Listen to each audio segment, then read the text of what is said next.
Need a recap? You're in the right place. Popcorn Recaps gives you the story fast, fun, and spoiler-filled.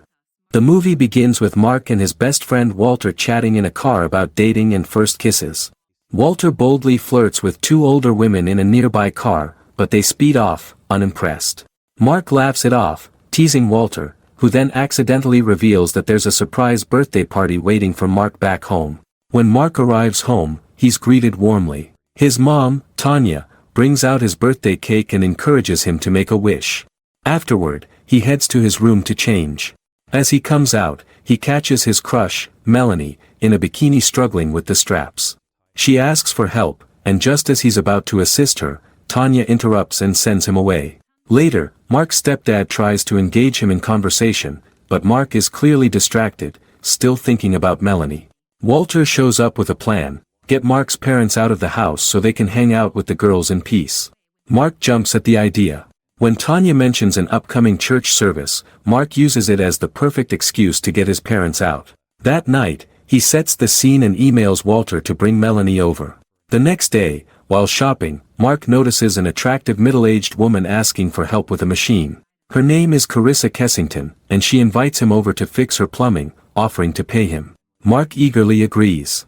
While fixing the shower, Carissa seductively invites him to join her. The two share a steamy moment and fall into a passionate relationship. The next day, Mark seems unusually cheerful, which catches Tanya's eye. He meets up with Walter and spills the details of his romantic encounter with Carissa. That evening, he sneaks out to see her again. Although Tanya denies him use of her car, she's shocked when he leaves without it anyway. Their second date goes well, with Carissa learning about Mark's interest in coding and an app he's building. She offers to connect him with a friend in the tech industry.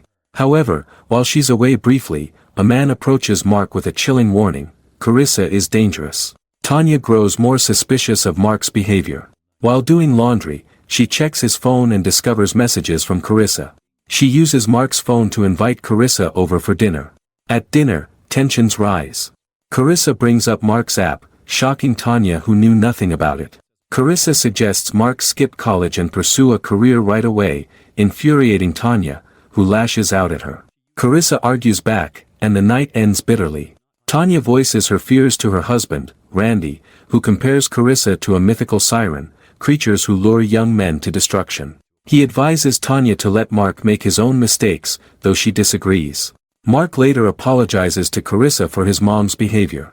She persuades him to meet again. They make out in her pool, and she handcuffs him playfully, though it quickly becomes unsettling. Back home, Tanya continues her investigation and uncovers disturbing details about Carissa's late husband's mysterious death. The next day, Carissa invites Mark to the beach, but cancels after he says he's going to summer school. When he returns home, Walter teases him about turning down Carissa's offer to move in. Meanwhile, Carissa spies on Melanie and Tanya at a cafe. Later, she attacks Melanie in her car, warning her to stay away from Mark. Mark tries to reach Melanie, but she ignores his calls. Disheartened, he decides to commit fully to Melanie and break things off with Carissa. However, Carissa visits Randy at his workplace, trying to seduce him too. He rebukes her, calling her a siren and telling her to leave. Walter visits Carissa and tells her that Mark plans to end things. She appears calm but reaches for a knife. Mark later video calls Melanie, but she ends the call abruptly and nervously. Carissa then calls Mark, saying she's arranged for him to pitch his app to her tech contact. Excited, Mark rushes to her house. During the meeting, the tech guy tells Mark his idea has already been taken, but offers him a job. When Mark tries to leave, Carissa insists they celebrate. She suddenly knocks him out with a bottle and restrains him. That night, she violates him while he's unconscious. The next day, Tanya, growing more frantic, contacts Walter. After multiple failed attempts to reach Mark, she goes to Carissa's house. Carissa tricks Tanya into handcuffing herself before she'll let her see Mark. Then, she locks Tanya in the same room with him and hands her a gun with a single bullet, forcing her to choose: shoot herself or end her son's suffering. Tanya considers using the bullet to kill herself to save Mark, but the gun doesn't fire. Carissa demands a real gunshot before she'll open the door. Instead, Tanya fires at Mark's restraints.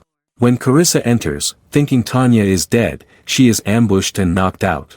As Tanya escapes with Mark, Carissa revives and goes after them, only to be stopped by Randy, who shows up just in time. They hear a noise coming from a nearby box. Randy opens it and, surprise, Walter pops out. In the final scene, Mark packs up for college. Walter helps him load his luggage as he says goodbye to Tanya and Randy. Thanks for watching.